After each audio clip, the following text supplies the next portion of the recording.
Kita bersyukur kepada Tuhan pada malam hari ini kita boleh kembali bersekutu untuk berdoa untuk pekerjaan Tuhan. Dan juga kita boleh mempelajari firman Tuhan. Dua sarana anugerah yang sangat penting yang perlu kita terus tingkatkan, yaitu kehidupan doa dan firman. Tanpa doa dan firman, hidup rohani kita menjadi lemah dan kita gampang jatuh di dalam dosa. Yesus mengatakan berjaga-jagalah dan berdoalah. Roh itu penurut, daging itu lemah. Orang Kristen yang sengaja melalaikan doa dan mengabaikan belajar firman Tuhan sedang memberi diri untuk dicobai oleh iblis dan jatuh dalam dosa. Kita perlu mendisiplin diri. Ada waktu untuk berdoa dan waktu untuk belajar firman Tuhan. Baik belajar firman Tuhan bersama-sama secara komunal di dalam gereja ataupun di dalam Bible study, tapi juga setiap hari hidup kita perlu bergaul dengan Tuhan di dalam doa dan juga di dalam membaca firman. Doa adalah nafas hidup orang percaya. Firman adalah makanan rohani yang boleh menguatkan hidup rohani kita. Dan Roh Kudus yang dikaruniakan Tuhan di dalam hidup setiap orang percaya, Dia adalah roh yang mendampingi kita di dalam berdoa. Dia juga roh yang memimpin kita masuk kepada kebenaran Tuhan. Hendaklah kita setiap hari mau dipimpin, dipenuhi Roh Kudus, sehingga kita boleh terus bertumbuh di dalam doa dan juga di dalam belajar firman Tuhan. Saudara, selama beberapa minggu ini kita telah mempelajari 10 hukum Allah yang diberikan kepada Musa. Kita sudah sampai kepada hukum yang ke-7, yaitu jangan berzina. Minggu lalu kita sudah membahas mengenai hal ini, sehubungan dengan kejatuhan daripada Daud di dalam dosa perzinahan, yaitu berdosa dia berzina dengan Batseba, istri daripada Uria, panglima daripada Daud sendiri. Nah, saudara, hari ini kita akan melanjutkan lebih basic bagaimana kita memahami apa artinya pertobatan yang sejati, true conversion. Saudara, sebelum saya akan membahas secara mendetail mengenai kejatuhan, lalu mengenai pertobatan, pemulihan, pengampunan, dan disiplin Tuhan kepada Daud, kita akan mempelajari basic daripada pengertian true conversion, pertobatan yang sejati. Ini kunci sekali, saudara. Kalau kita tidak pernah mengerti apa itu the true conversion, maka kita tidak akan memahami perjalanan hidup kita pada waktu kita jatuh dalam dosa. Kita harus mengerjakan apa kita nggak tahu. Maka basic yang pertama yaitu kita perlu memahami mengenai the true conversion. Secara dasar, saudara, orang Kristen bertobat menerima Tuhan Yesus itu satu kali seumur hidup. Waktu kita beriman kepada Tuhan, kita sungguh-sungguh mau bertobat, menerima Kristus Tuhan dan Juru Selamat kita, itu terjadi satu kali di dalam seumur hidup kita. Pertobatan itu membuat kita hanya dibenarkan, diadopsi menjadi anak Allah, dan Tuhan mengaruniakan keselamatan kepada kita yang bersifat kekal. Sekali diselamatkan, tetap diselamatkan. Itu pertobatan berhubungan dengan keselamatan. Tetapi di dalam perjalanan hidup kita sebagai anak Tuhan, kita hidup di dalam pertobatan. Artinya apa? Kita yang setelah percaya kepada Tuhan Yesus, kita masih bisa jatuh dalam dosa. Kita masih bisa melakukan hal yang jahat di mata Tuhan. Seperti apa yang dilakukan oleh Daud. Daud melakukan dosa perzinahan dengan Batseba. Di dalam dosa perzinahan ini sebetulnya hanya menyangkut semua banyak dosa yang lain, saudara. Saudara, kita membahas minggu lalu bahwa Daud bukan hanya jatuh di dalam dosa perzinahan, tapi dosa pembunuhan. Dia membunuh Uria. Ya. Tapi juga ada dusta di situ. Ada iri hati. Di situ ada 5 dosa sekaligus yang dia lakukan di dalam kehidupannya.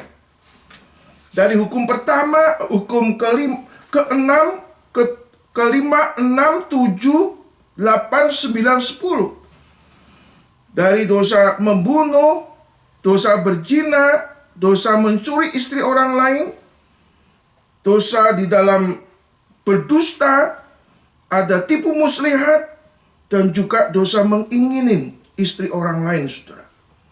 Dan ini mencakup dosa itu beranak cucu. Satu kali berbuat dosa, kita nggak bertobat, maka akan mengakibatkan dosa-dosa yang lain, saudara. Maka saudara, yang pertama saya ingin membahas mengenai apa true conversion. Apa itu pertobatan sejati? Sehubungan mengkaitkan mengenai keselamatan di dalam Kristus. Saudara, di dalam buku Westminster suatu katekisme menjelaskan, saudara, bahwa pertobatan yang sejati itu timbul karena pengertian akan firman Tuhan tentang Injil Yesus Kristus. Ya. Saudara, kata Yesus Kristus, orang yang memahami Injil, memahami karya Kristus, tetapi di dalam kehidupannya tidak ada satu pertobatan, tidak ada satu perubahan hidup, maka ini bukan pertobatan yang sejati. Pertobatan sejati, orang mendengar firman, menerima Tuhan Yesus, lalu bertobat, menghasilkan satu perbuatan yang baik yang dikerjakan oleh Roh Kudus di dalam hatinya. Iman tanpa perbuatan adalah mati. Iman yang sejati menghasilkan pertobatan di dalam hidup orang itu. Ini seumpamanya, saudara, kalau saudara sakit, lalu saudara makan obat, setelah makan obat, engkau jadi sehat. Setelah sehat, engkau bisa beraktivitas kembali. Ada kekuatan yang baru, sehingga engkau boleh mengalami pembaruan dalam hidup. Kalau kita sakit, makan obat, kita sembuh, ada perubahan. Demikian juga pada saat orang itu jatuh dalam dosa, orang itu menyadari keberdosanya, lalu datang percaya kepada Kristus dengan pengertian yang benar, maka dia akan mengalami pembaruan di dalam hidup, dan hidupnya akan diubah oleh Tuhan. Iman tanpa perbuatan adalah mati. Tapi kadang-kadang ada orang-orang, saudara, yang sepertinya betul-betul menyesali perbuatan dosanya, lalu dia ingin berubah dalam hidup, dia berusaha untuk bekerja yang baik, tapi tidak ada pengertian tentang Injil. Tidak beriman kepada Kristus, atau pengertian kepada Kristus itu salah. Maka saudara, itu bukan pertobatan yang sejati. Pertobatan sejati, saudara, itu berkait di dalam pengenalan dan sikap kita kepada Kristus. Banyak orang dalam hidup ini berusaha menjadi orang baik, tapi tidak memahami apa yang Kristus kerjakan dalam hidupnya. Tidak pernah betul-betul menyesali perbuatan dosanya, betul-betul menyadari dirinya tidak bisa menyelamatkan diri, lalu bergantung kepada anugerah Tuhan untuk percaya kepada Tuhan Yesus Kristus. Hari ini, saudara, kadang-kadang ada orang dari keluarga Kristen, dia pikir sudah menjadi orang baik-baik, ya rajin ke gereja, tapi sepertinya nggak ada pengalaman pertobatan, saudara. Dan ini dua hal ini, saudara, ini di dalam buku Westminster suatu katekisme dijelaskan. Iman yang sejati ada menghasilkan ada suatu pertobatan, perubahan hidup. Dan orang ada perubahan hidup bisa jadi secara kelihatan, tapi sebenarnya tanpa iman kepada Tuhan Yesus Kristus. Dan ini bukan pertobatan sejati, saudara. Pegawai sejati, saudara, orang sungguh-sungguh menyadari dirinya orang berdosa, tidak bisa menyelamatkan diri. Lalu dia boleh mengenal Tuhan Yesus, percaya kebenaran dalam Kristus, lalu mereka bertobat, menerima Kristus sebagai juru selamat, dimeteraikan oleh Roh Kudus, lalu dibenarkan, dijadikan anak-anak Allah, dan Roh Kudus yang mengerjakan pembaruan di dalam kehidupan orang itu. Ini adalah true conversion, saudara.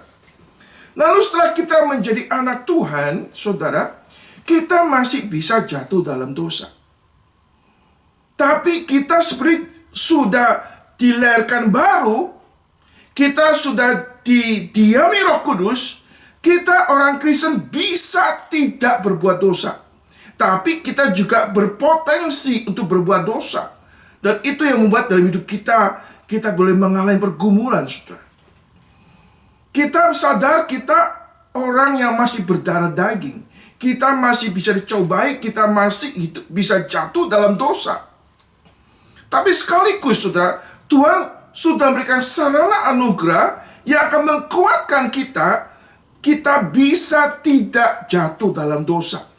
Di dalam pergumulan ini, saudara, kita akan mempelajari bagaimana kita ini hidup di dalam pertobatan. Kita menyadari bahwa kita masih bisa jatuh dalam dosa, tapi kita bisa tidak jatuh dalam dosa. Yang menjadi pertanyaan, saudara, bagaimana supaya kita tidak jatuh dalam dosa? Apa harus kita kerjakan supaya kita hidup kudus, sama seperti Tuhan yang memanggil kita itu kudus adanya? Bagaimana kita hidup benar? Atau minimal kita meminimalis kehidupan yang tidak berkenan kepada Tuhan dan berusaha untuk hidup menyenangkan Tuhan. Bagaimana supaya kita tidak jatuh dalam dosa? Bagaimana supaya kuat menghadapi pencobaan? Yang kedua, saudara, kalau kita sudah jatuh dalam dosa, apa yang harus kita kerjakan, saudara? Kalau kita melihat ada saudara kita jatuh dalam dosa, apa yang harus kita lakukan kepada saudara kita yang jatuh dalam dosa? Kita bukan sekedar menggosipkan, kita membicarakan, bahkan kita merasa diri lebih baik pada orang itu. Nah, ini kejahatan. Banyak orang Kristen kalau melihat kelemahan orang lain, kesalahan orang lain, bukan mendoakan supaya mereka bertobat, bukan mendoakan supaya mereka diubah oleh Tuhan, tapi suka gosip, suka menceritakan kejelekan orang lain, saudara. Tanpa sadar waktu kita menceritakan kejelekan orang lain, bahkan kita menambahi atau half truth, kita tanpa sadar bukannya sekedar menggosipkan orang lain, kita sedang mempromosikan supaya nama Tuhan makin dihujat, nama Tuhan makin dihina di tengah-tengah dunia ini, saudara. Bukan berarti kita mentolerir dosa, membiarkan dosa. Tapi sebagai anak Tuhan, bagaimana kita boleh saling menguatkan supaya kita tidak jatuh dalam dosa. Atau kalau mereka sudah jatuh dalam dosa dan kelemahan, bagaimana kita mendoakan?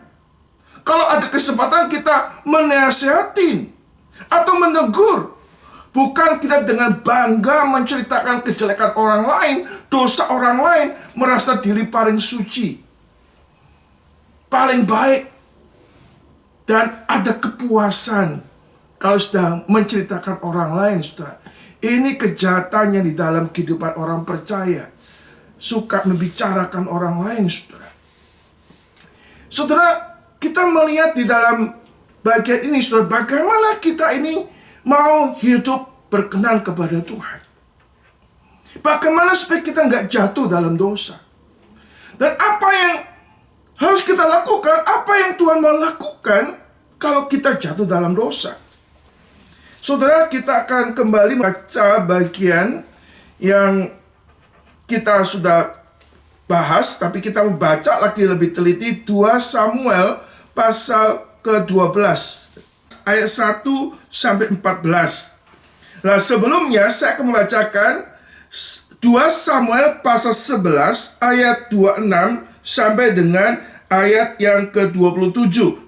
ketika didengar istri Uria bahwa Uria suaminya sudah mati, maka merataplah ia karena kematian suaminya itu. Setelah lewat waktu berkabung, maka Daud menyuruh membawa perempuan itu ke rumahnya. Perempuan itu menjadi istrinya dan melahirkan seorang anak laki-laki baginya. Tetapi hal yang telah dilakukan Daud itu adalah jahat di mata Tuhan. Silakan ayat 1 sampai 14 saudara bergantian membaca. Nathan memperingatkan Daud sehingga Daud menyesal. Tuhan mengutus Nathan kepada Daud. Ia datang kepada Daud dan berkata kepadanya, ada dua orang dalam suatu kota, yang seorang kaya, yang lain miskin. Si kaya mempunyai sangat banyak kambing domba dan lembu sapi. Si miskin tidak mempunyai apa-apa selain dari seekor anak domba betina yang kecil, yang dibeli dan dipeliharanya. Anak domba itu menjadi besar padanya bersama-sama dengan anak-anaknya, makan dari suapnya dan minum dari pialanya, dan tidur di pangkuannya, seperti seorang anak perempuan baginya. Pada suatu waktu orang kaya itu mendapat tamu, dan ia merasa sayang mengambil seekor dari kambing dombanya atau lembunya untuk memasaknya bagi pengembara yang datang kepadanya itu. Jadi ia mengambil si anak domba betina kepunyaan si miskin itu dan memasaknya bagi orang yang datang kepadanya itu. Lalu Daud menjadi sangat marah karena orang itu, dan ia berkata kepada Nathan, demi Tuhan yang hidup, orang yang melakukan itu harus dihukum mati, dan anak domba betina itu harus dibayar gantinya 4 kali lipat, karena ia telah melakukan hal itu dan oleh karena ia tidak kenal belas kasihan. Kemudian berkatalah Nathan kepada Daud, engkaulah orang itu. Beginilah firman Tuhan, Allah Israel. Akulah yang mengurapi engkau menjadi raja atas Israel, dan akulah yang melepaskan engkau dari tangan Saul. Telah kuberikan isi rumah tuanmu kepadamu, dan istri-istri tuanmu ke dalam pangkuanmu.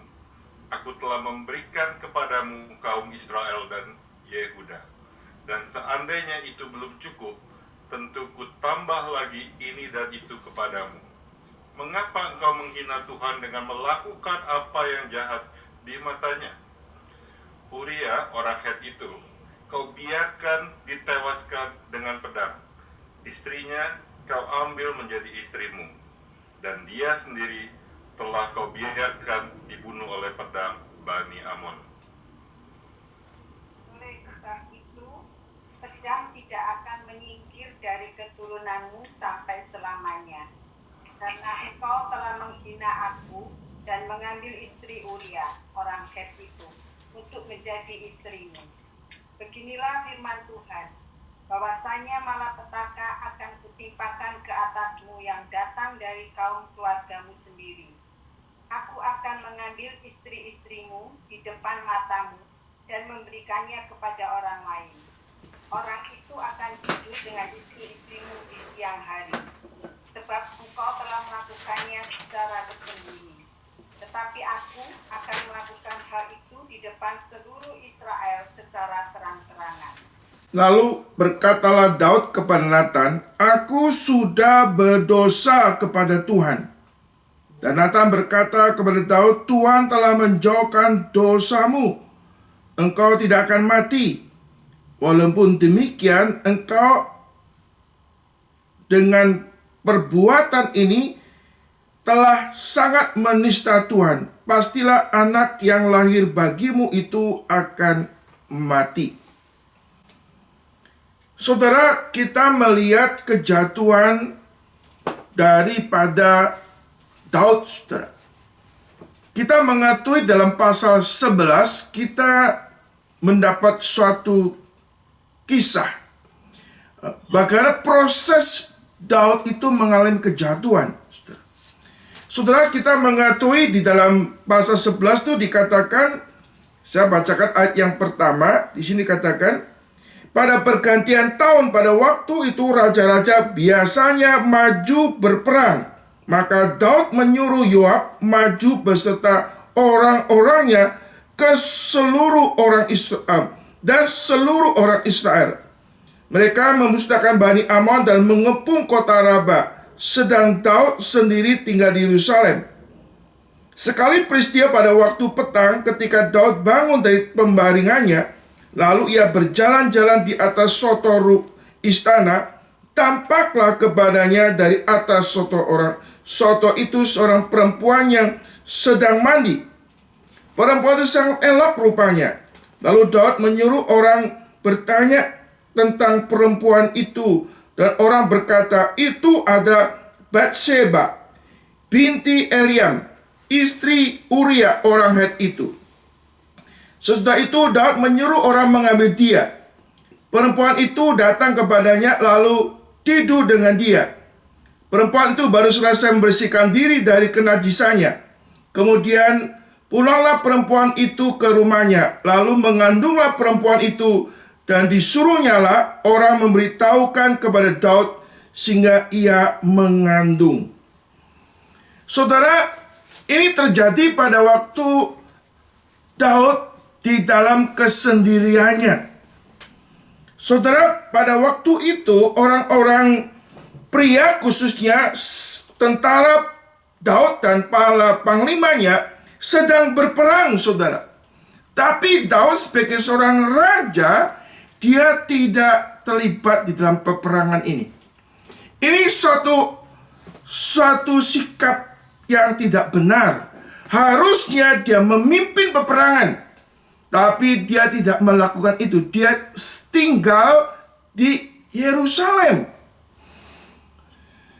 Di dalam kesendiriannya itu, dia bukan sendiri bersekutu dengan Tuhan. Dia sedang menikmati kesantian dalam hidupnya, tapi santai tanpa menyadari kehadiran Tuhan, tanpa persekutuan dengan Tuhan. Orang lain sedang bekerja, berperang, mempertaruhkan suatu nyawa atau berjuang untuk kerajaan.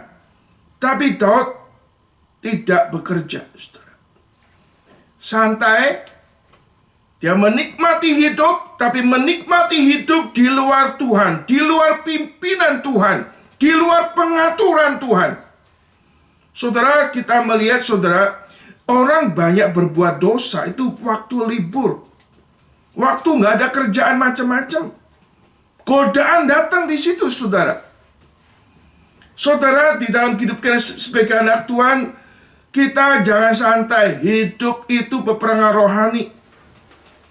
Kita relasi dengan Tuhan tuh nggak ada relasi dengan Tuhan tuh cuti. Kita setiap hari perlu membangun relasi dengan Tuhan. Kita perlu komitmen untuk hidup selalu disertai dan dipimpin oleh Tuhan. Jangan ada suatu waktu engkau nggak rasa perlu Tuhan. Nggak ada satu waktu engkau mengabaikan Tuhan. Alkitab katakan berjaga-jaga dan berdoalah. Roh itu penurut, daging itu lemah, saudara. Awal kejatuhan karena orang sudah mengabaikan kehadiran Tuhan, mengabaikan persekutuan dengan Tuhan.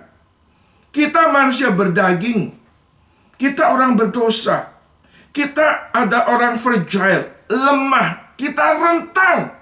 Tanpa Tuhan kita tidak bisa menghadapi dosa. Tanpa Tuhan kita tidak bisa menghadapi pencobaan. Daud, saudara Yesus Kristus, hidup santai di Yerusalem, di luar pimpinan Tuhan, di luar pengaturan Tuhan. Harusnya dia dalam medan peperangan. Harusnya dia ikut berperang memimpin. Tapi dia hidup menurut kedagingannya. Hidup tidak mau diatur oleh Tuhan. Saudara, kita sebagai anak Tuhan, kita ada Roh Kudus. Roh Kudus dikaruniakan yang meterai keselamatan. Nah, setiap anak Tuhan adalah orang yang mau dipimpin oleh Roh Kudus, mau dipenuhi Roh Kudus. Kita terus mau kuat di dalam Tuhan. Tapi Daud, saudara, ini hidup di luar pimpinan Tuhan, maunya sendiri. Lalu kita melihat pencobaan itu datang, saudara. Waktu dia naik di jalan-jalan di soto istana, itu ada teras di istana, dia melihat, saudara, ada seorang perempuan yang sedang mandi. Ada lift show. Dia waktu melihat ada perempuan mandi dan orang itu cantik parasnya. Saudara, ini istilah cantik. Saudara, kalau dia nggak melotot, maka dia nggak tahu orang. Kalau hanya lihat sekilas, dia nggak tahu cantiknya sejauh mana, saudara. Tapi artinya dia bukan sekedar melihat, saudara. Tapi dia itu memperhatikan detail seluk-beluk tubuh daripada Batseba, saudara. Disebutkan di dalam bahasa Inggris, the woman was very beautiful. Artinya dia bukannya lihat sekilas, dia mengamati. Sampai timbul apa? Nafsu. Gairah seksualnya. Sudah kita melihat dosa itu muncul pertama melalui pikiran. Yesus mengatakan, kalau kamu melihat perempuan dan mengingininya, engkau sudah berdosa di dalam hatimu. Saudara, Daud melihat wanita itu, lalu melotot memperhatikan. Lalu penglihatan itu memberikan message, informasi di dalam otaknya.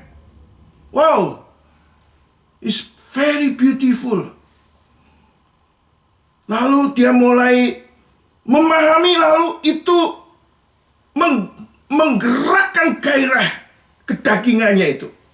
Sehingga dia sudah mengingini wanita itu. Dia belum tahu waktu itu siapa wanita itu. Lalu dia menyuruh orang mencari informasi. Mencari informasi siapakah the pretty woman itu. The beautiful woman itu tuh siapa? Dia menyelidiki, saudara. Lalu dia dapat informasi bahwa wanita itu adalah bernama Batseba, binti Eliam. Atau saudara, kalau kita lebih tahu, Eliam itu punya ayah lagi namanya Ahitofel. Ahitofel itu orang senior, kepercayaan Daud. Dan juga disebutkan istri Uria orang Het. Artinya saudara, ini bukan orang lain. Ahitofel itu orang the wise man, orang penasihat. Artinya Batseba itu bukan orang lain. Di dalam inner circle-nya sendiri. Cucu orang kepercayaannya, senior dia, saudara. Disebutkan juga, saudara, ini istri Uria. Istri Uria. Siapa Uria? Orang kepercayaan daripada Daud. Orang yang setia kepada Daud, saudara. Harusnya waktu Daud mendapat informasi ini, sudah harusnya dia meninggalkan pikiran-pikiran yang busuk itu, saudara. Harusnya ini mencegah untuk dia tidak melangkah lebih jauh, saudara. Tapi saudara, kalau sudah dosa menyusup masuk dalam hati, itu orang tuh kadang-kadang hatinya udah buta, saudara.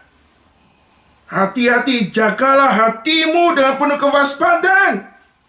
Jangan sampai dosa menyusup. Kalau dosa menyusup, kita tidak bisa mengendalikan hati kita. Saudara, kita mengetahui waktu sebelum Kain membunuh Habel, Tuhan sudah memperingatkan kepada Kain. Kain, kenapa hatimu panas? Kamu harus menguasainya. Kalau enggak, dosa mengintip. Tapi saudara, kita melihat Kain, saudara, sudah tidak mau dengar suara Tuhan lagi. Dia tetap membulatkan niatnya untuk membunuh adiknya Habel, saudara. Sama dalam kasus ini mirip, saudara. Daud tertarik dengan wanita, dikasih informasi. Dia adalah cucu orang yang kau percaya itu penasihat agung Ahitofel. Dia sudah menikah dengan jenderal kepercayaanmu Uria. Harusnya Daud itu sudah mengurungkan atau membatalkan niat hatinya untuk melakukan sesuatu, melampiaskan nafsunya. Tapi saudara, kita melihat Daud sudah tidak pusing lagi. Mau cucunya siapa, mau istrinya siapa, hatinya sudah gelap, dibutakan nafsunya, saudara. Lalu dia gunakan otoritasnya, menyuruh orang untuk mengambil Batseba datang kepada dia. Lalu terjadilah perzinahan di sini, saudara. Dia meniduri cucu orang yang dihormati, meniduri istri orang lain.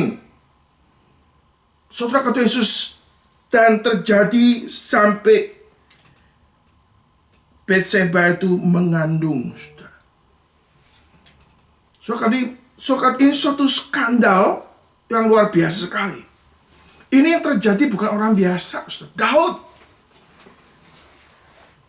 seorang raja Israel. Nanti kita akan jelaskan siapa Daud, orang yang sudah begitu mendapat anugerah Tuhan, berkat luar biasa dalam kehidupannya. Daud melakukan suatu skandal yang luar biasa ini. Jahat di mata Tuhan. Lalu saudara, waktu dia tahu bahwa Batseba itu mengandung, saudara, maka dia mengatur strategi, saudara. Ini orang sudah melakukan dosa satu, merembet dosa yang lain, saudara. Dia punya coba ingin menutupi dosanya dengan apa? Dengan mendekati suaminya. Suaminya waktu perang dipanggil supaya dia pulang tidur sama istrinya. Pikirnya kalau si Uria sempat pulang tidur, maka tidak ketahuan kalau itu hamil karena Daud. Ini tipu muslihat daripada Daud, saudara. Ini orang besar kok punya hati yang licik seperti ini. Tapi saudara, Uria ini orang yang punya integritas tinggi, saudara. Dia mempunyai suatu hati yang betul-betul punya integritas, saudara. Maka dia waktu disuruh pulang dia nggak mau, saudara. Bahkan sampai dibikin mabuk. Artinya dia nggak sadar pun dia tidak mau pulang, saudara, untuk bersetubuh dengan istrinya. Dan upaya Daud untuk mengatur siasat ini gagal. Disuruh pulang nggak mau, dipikir mabuk juga nggak mau, dikasih duit juga nggak mau. Setelah waktu Yesus Kristus timbul pikiran yang lebih jahat lagi. Itu apa? Atur siasat untuk membunuh Uria, saudara. Saudara, Yesus Kristus ini jahatnya orang, saudara. Saudara, Daud bukannya orang jahat, orang baik. Tapi orang baik yang sudah kepleset jatuh dalam dosa, punya pikiran-pikiran jahat akhirnya, saudara. Sampai dia punya siasat untuk membunuh Uria. Dia pun gak sungkan-sungkan panggil orang kepada Yoab untuk atur siasat itu, saudara. Maka saya katakan ada awal, saudara. Dari dosa berzina, merembet, dosa membunuh, dosa mencuri, dosa berdusta, dosa mengingini. Itu satu keadaan yang complicated di situ. Dosa menguasai kehidupan daripada Daud. Begitu rupa, saudara. Dan orang nggak tahu, karena mukanya masih senyum. Orangnya masih berwibawa. Tapi hatinya sudah meleset. Hatinya sudah menyimpang daripada Tuhan. Hati-hati, saudara. Jagalah hatimu dengan penuh kewaspadaan. Karena di situ terpancar kehidupan kita masing-masing, saudara. Daud mengatakan bagaimana seorang mempertahankan kelakuan bersih, dengan menjaganya sesuai dengan firman Tuhan. Dengan segenap hati aku mencari Engkau, supaya aku tidak berdosa kepada Tuhan. Daud atur siasat untuk menutupi dosanya dengan mengatur siasat dengan membunuh Uria. Dengan cara bagaimana? Diutus ke medan peperangan dan dibiarkan meninggal di dalam peperangan. Ini suatu konspirasi, persekongkolan yang jahat yang dilakukan orang-orang elit. Ini bukan orang sembarangan, saudara. Ini siasat jahat yang diatur oleh raja, pakai panglimanya. Untuk apa? Untuk mengkhianatin orang yang setia. Batseba cucu Ahitofel, penasihat agung. Batseba adalah istri Uria. Tapi Daud tega mengerjakan ini karena dosa sudah menguasai hidupnya. Kenapa demikian? Karena dia sudah melalaikan relasi dengan Tuhan. Tidak ada kekuatan rohani mengendalikan hidupnya. Karena apa? Dia di luar kontrol Tuhan. Dia tidak mau menyerahkan hidupnya kepada Tuhan, lalu melakukan tindakan yang sangat jahat seperti ini, saudara. Sehingga hanya Alkitab beritahu pada kita, saudara, tindakan daripada Daud ini jahat di mata Tuhan, saudara. Saudara, dan Daud, saudara, hidup di dalam kedegilan seperti ini hampir 1 tahun, saudara. Dia nggak ada pemberesan dengan Tuhan. Dia mendiamkan, saudara. Orang lain pun nggak berani sentuh dia. Atau banyak orang yang nggak tahu. Karena ini siasat konspirasi tingkat tinggi. Nggak ada orang tahu. Yang tahu paling Yoab. Yoab sama Batseba mungkin tahu. Dan ada beberapa orang. Tapi ini sesuatu konspirasi yang rapi sekali, saudara. Tapi serapi-rapinya konspirasi dilakukan oleh manusia, tidak ada yang tersembunyi di mata Tuhan. Allah mengetahui semua tingkah laku manusia. Daud melakukan segala sesuatu di dalam pengawasan Tuhan, di dalam pematuhan Tuhan. Saudara Yesus, dan sekilas Daud masih bisa memimpin, masih bisa melakukan banyak aktivitas. Tapi sebetulnya dia sudah hidup tidak menyenangkan Tuhan. Dia melakukan yang jahat di mata Tuhan.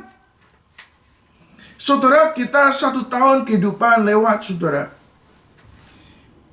Saudara, ada berapa waktu saudara mengintrospeksi diri, menyadari akan kesalahan saudara, dosa saudara, lalu saudara dengan rendah hati mengaku dosa, minta pengampunan Tuhan, minta pembaruan Tuhan, minta Tuhan sendiri bagaimana mensucikan dosa kita. Kadang-kadang dalam hidup kita lewat demi lewat kita nggak menyadari dosa besar atau dosa kecil adalah tidak berkenan kepada Tuhan. Kita hidup di dalam proses pertobatan demi pertobatan untuk mengalami pengudusan daripada Tuhan. Kita diperbarui hari sehari, makin meninggalkan dosa, hidup dalam kekudusan, kebenaran, keadilan yang dikehendaki oleh Tuhan. Daud selama kurang lebih 1 tahun hidup di dalam dosa tanpa ada pertobatan. Saudara kasih Tuhan Yesus Kristus, selama 1 tahun kita mengakui hatinya kering, hatinya jadi gelisah. Sepertinya dia boleh kata seperti ikan yang ada di luar air, gelepar-gelepar, saudara. Gak ada menikmati kehadiran Tuhan, relasi dengan Tuhan. Karena dia masih hidup di dalam dosa. Dan ini terjadi dalam kehidupan Daud, orang percaya Tuhan. Saudara, hari ini seperti banyak orang Kristen seperti ini. Selama masih hidup dalam dosa, belum ada pemberesan sama Tuhan, belum ada pembaruan sama Tuhan. Dari dosa satu merembet dosa yang lain, dari dosa lain dan dosa yang lain, makin hari kita sedang dalam keadaan kronis dalam hidup ini, saudara. Baik kalau setahun demi setahun kita nih terus di dalam hidup hal yang tidak berkenan sama Tuhan, kita terus diamkan, kita nggak ada pemberesan dengan Tuhan, maka nggak heran kadang-kala saudara, hidup kita kehilangan sejahtera Tuhan. Kita makin lemah dalam hidup. Kita tidak bisa melayani Tuhan. Kita tidak bebas bersaksi bagi Tuhan. Saudara, Yesus Kristus sampai pada saatnya Tuhan memakai Nathan untuk menegur Daud, saudara. Saudara, satu aspek secara manusia, Daud membiarkan dirinya terus dikuasai oleh perasaan bersalah, perasaan yang tidak tenang. Tapi puji Tuhan, Tuhan yang hidup itu, dia coba menekan daripada Daud, sehingga nggak sejahtera. Kalau saya membaca dalam Mazmur pasal 32, Mazmur 51, kita melihat kondisi daripada kehidupan rohani daripada Daud. Kering, tawar hidupnya, saudara, karena ada dosa yang mengganjal dalam kehidupannya. Tapi bersyukur kepada Tuhan, di tengah-tengah Daud yang makin boleh kehilangan relasi dengan Tuhan, Tuhan terus menekan Daud, dan Tuhan hanya memakai Nathan untuk menegur Daud, saudara. Ini anugerah Tuhan, saudara. Teguran memang itu tidak menyenangkan, tapi teguran itu yang mensehatkan. Teguran itu yang memulihkan, saudara. Kita melihat saudara-saudara kata Yesus Kristus, Tuhan memakai Nabi Nathan untuk menegur Daud dengan cara pakai perumpamaan, saudara. Diumpamakan ada dua orang, satu orang kaya, satu orang miskin. Yang orang miskin itu hanya memiliki seekor anak domba. Yang kaya punya lembu, punya sapi, punya kambing, mungkin banyak yang lain, saudara. Dia orang kaya, banyak binatang. Sedang si miskin ini, saudara, dia beli domba yang kecil. Domba itu dibesarkan. Lalu saudara, domba itu bagaimana makan bersama, tidur bersama. Zaman dulu, saudara, mungkin seperti zaman sekarang, orang yang suka anjing ya, anjing itu kadang-kadang ngomong anjing pun tuh nggak sopan katanya ya. Itu pet, binatang kesayangan, jangan bilang anjing-anjing ya. Kadang-kadang namanya ada Susi ya. Bayangin, anjing namanya Susi ya. Ada anjing namanya Caleb. Wah, anjing kasih nama yang manusiawi gitu ya. Saudara, ini kambing, anak kambing itu dianggap seperti anaknya sendiri. Kalau zaman sekarang orang bisa tidur dengan binatang kesayangannya, bisa makan bersama-sama, disuapin seperti anaknya sendiri. Demikian juga, saudara, digambarkan dalam bagian ini, saudara. Orang yang miskin ini, kambingnya tuh dianggap kayak anaknya, disuapin, tidur di pangkuannya. Begitu akrab sekali. Lalu ada tamu datang di orang kaya itu. Maka tamu datang, lalu orang kaya itu ingin menyajikan makanan, tapi bukan dari binatang yang dia pelihara, tapi mengambil binatang pemilik orang miskin yang dimiliki orang miskin itu. Daud waktu mendengar gini langsung dia marah sekali. Orang ini layak dihukum mati. Lalu dia harus mengembalikan 4 kali lipat. Karena orang ini tidak punya belas kasihan. Sesuai kata Yesus Kristus, ini perkataan Daud. Daud waktu melihat peristiwa ini, ya, dia menyatakan keadilannya, kesucian Allah, tapi tanpa sadar Dia sendiri orang yang melakukan itu, saudara. Maka saudara Yesus Kristus, kita melihat kemudian Nathan mengatakan, kamu itu orangnya. Kamu yang mengambil anak domba kecil itu. Saudara Yesus Kristus, Daud kaget sekali. Dia nggak nyangka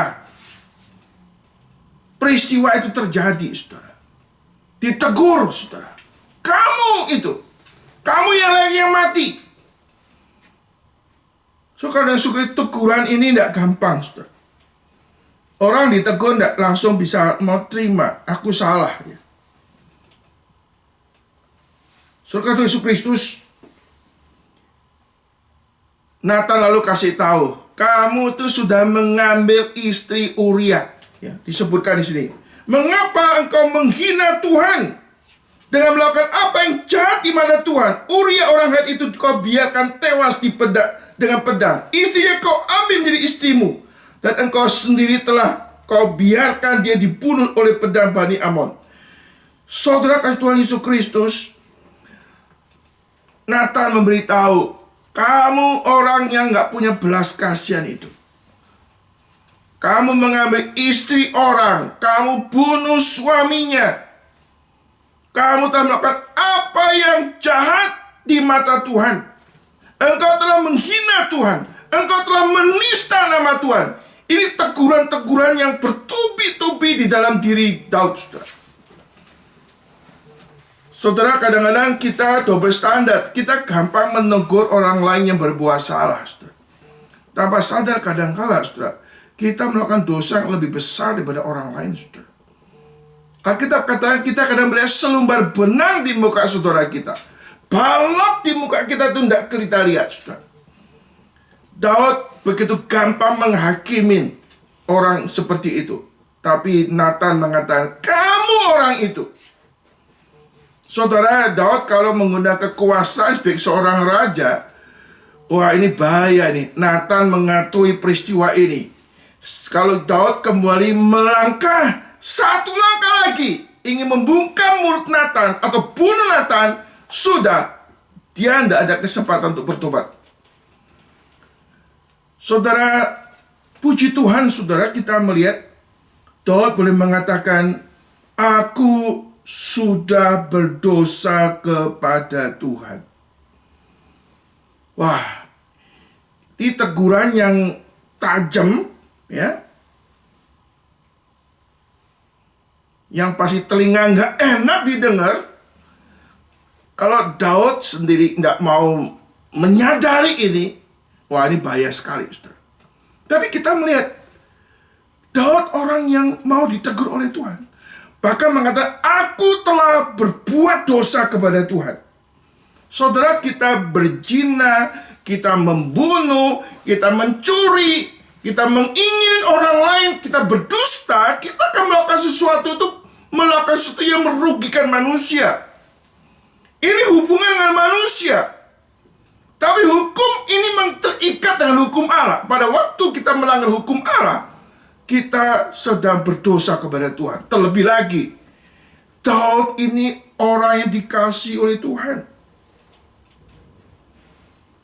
Saudara-saudara Yesus Kristus ini sepertinya orang yang sangat disayang oleh Tuhan, tapi mempermalukan nama Tuhan, saudara. Saudara-saudara Yesus Kristus,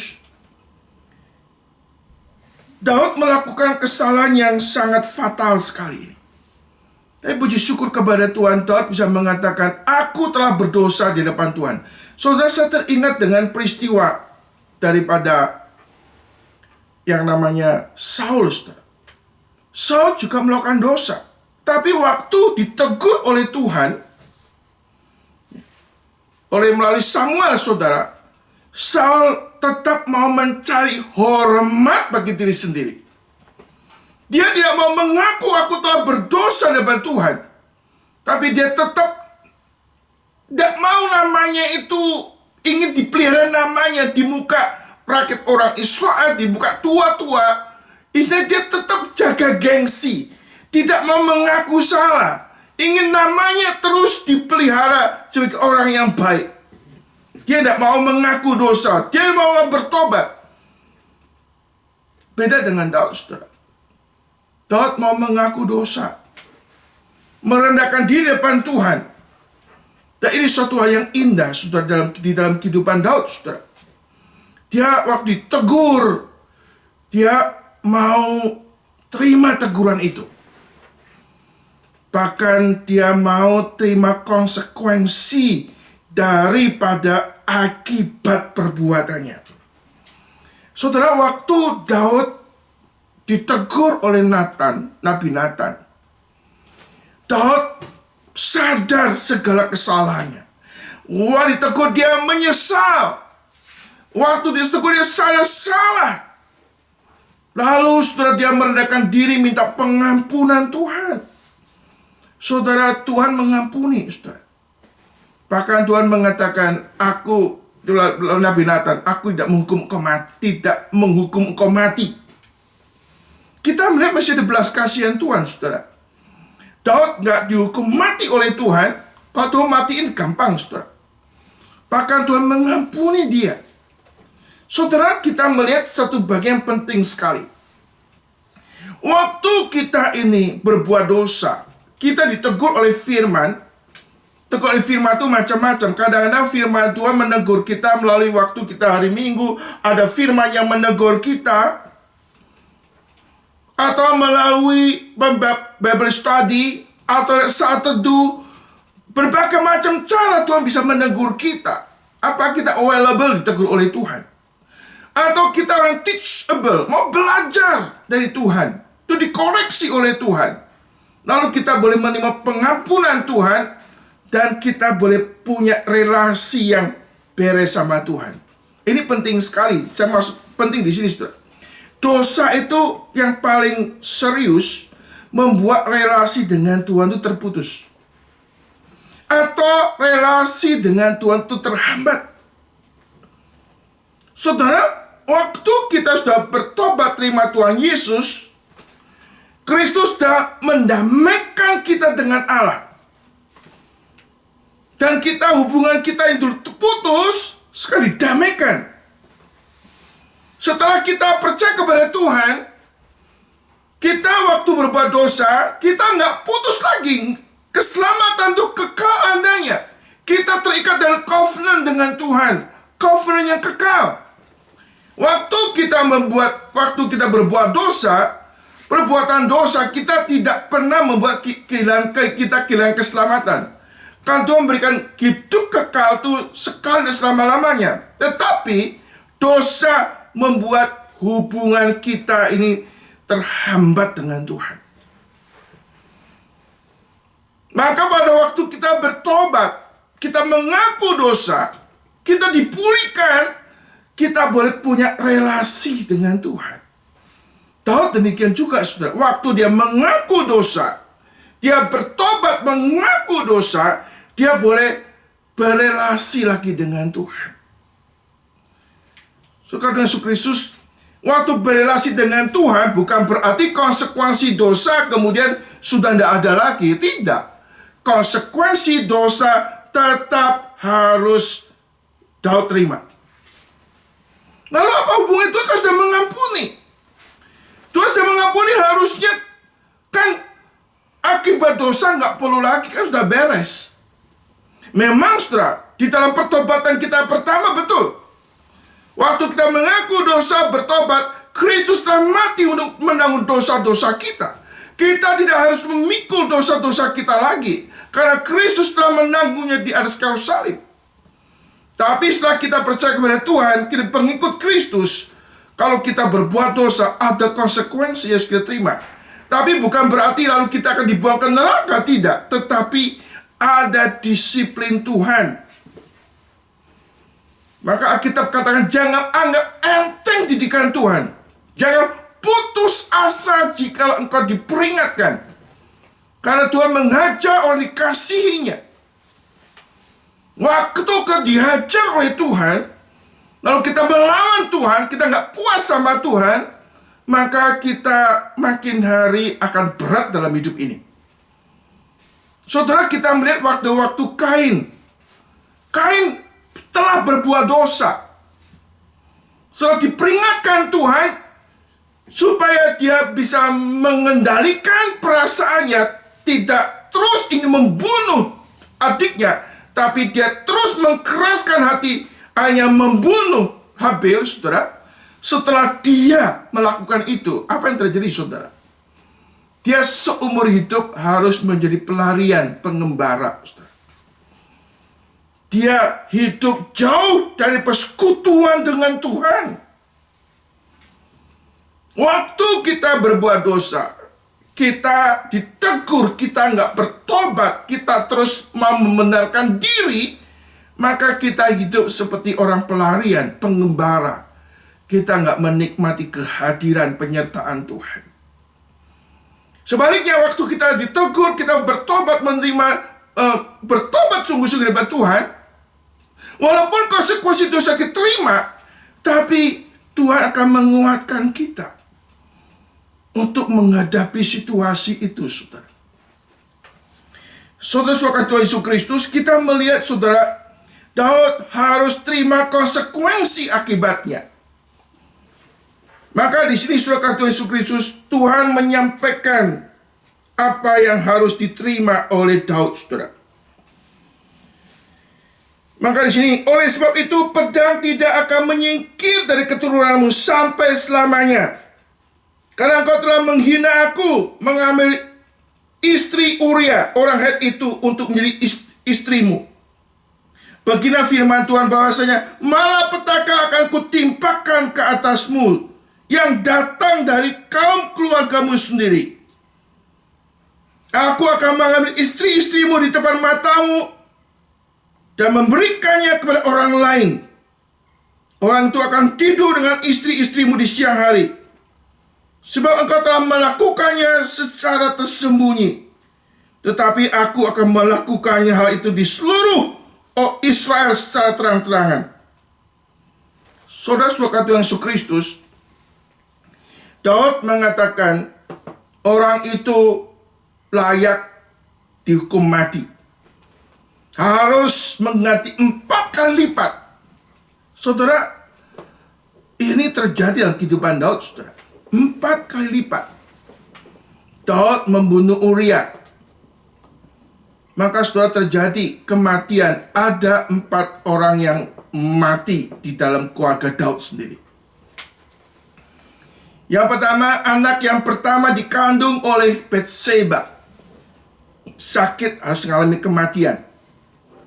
Lalu kita melihat, saudara, ada skandal bagaimana Amnon meniduri adiknya, adik lain ibu, Tamar, mengakibatkan Absalom sebagai kakak kandung Tamar marah lalu membunuh yang namanya Amnon. Pembunuhan terjadi dalam keluarganya sendiri. Kemudian kita melihat, saudara, bahwa Absalom, orang kesayangan daripada Daud ini, akhirnya juga dibunuh oleh Yoab.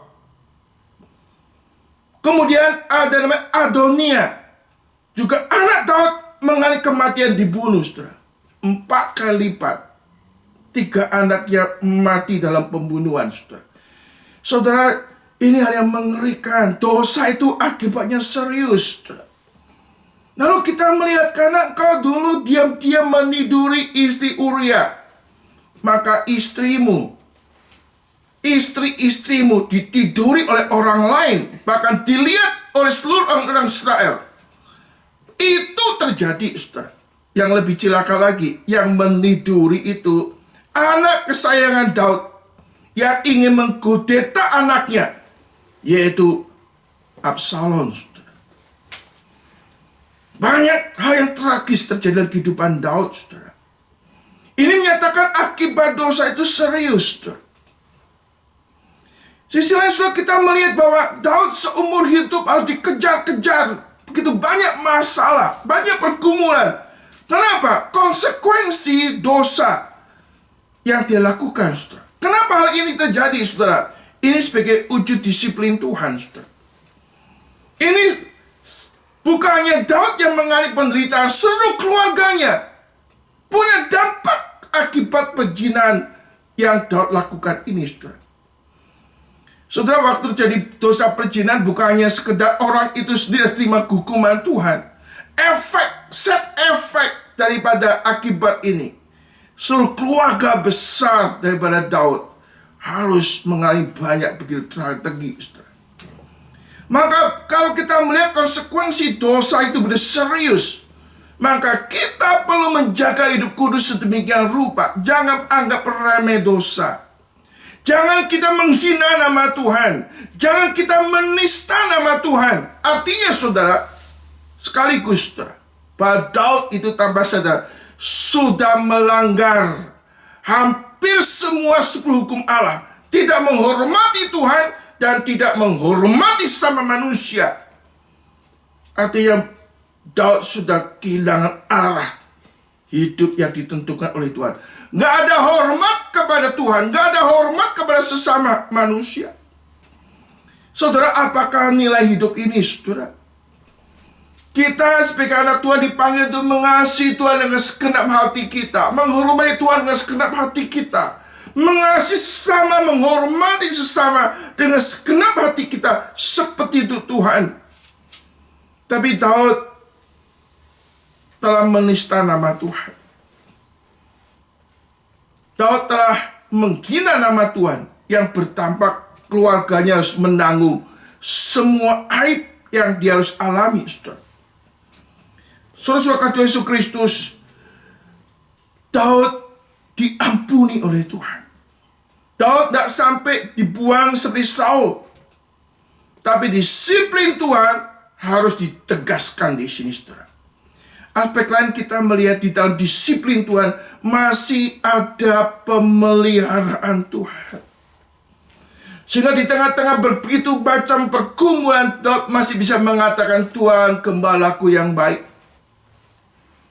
Kebajikan kemurahan bakal mengikuti aku seumur hidupku, dan aku akan diam dalam rumah Tuhan sepanjang masa.